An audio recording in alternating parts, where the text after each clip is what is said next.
114 entreprises publiques, industrielles, agricoles et d'élevage.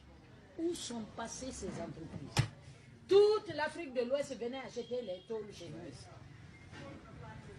Toute l'Afrique de l'Ouest venait acheter les cahiers chez nous ici. L'imprimerie Patrice Lumumba. On avait une usine textile, 42 millions d'écus à l'époque. Le président a fermé, il a pris la clé, il l'a mis dans sa poche. Nous avions le train qui faisait Conakry-Cancan. On avait 2 bateaux, on avait 9 avions, dont 5 Boeing. Eh ben oui. On avait des scieries à Zérékoré, à Massanta. On avait une usine de thé. On avait une usine de tabac et allumettes à Anta. Anta, c'est Entreprise nationale des tabacs. Ce qui a donné le nom à ce quartier. On a créé une forêt pour avoir l'arbre qui produit les allumettes.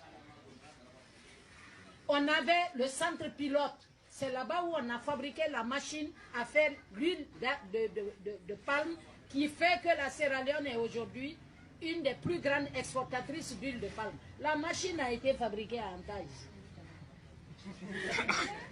C'est grave.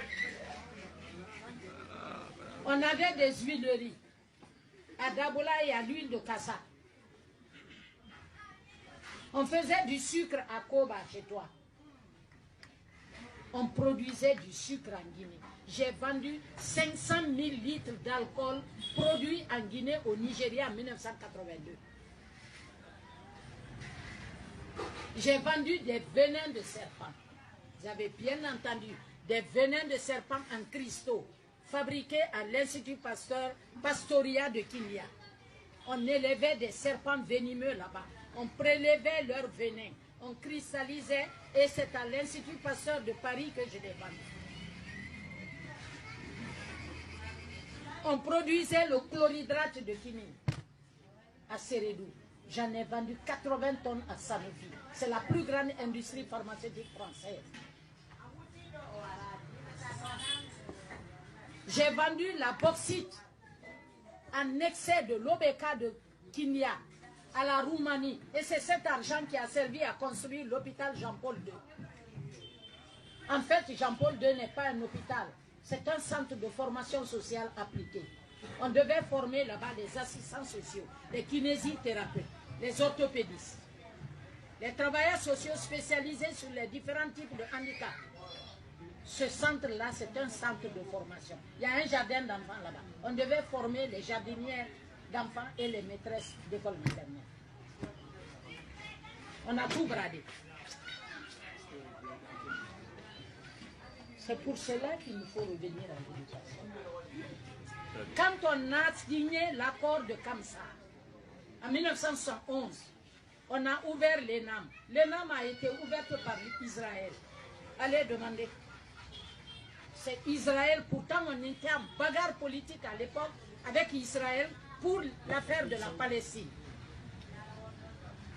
Mais Golda Meir, qui était le président d'Israël, était une amie du président Sékou Touré. Ils ont dissocié la politique de l'intérêt de l'État.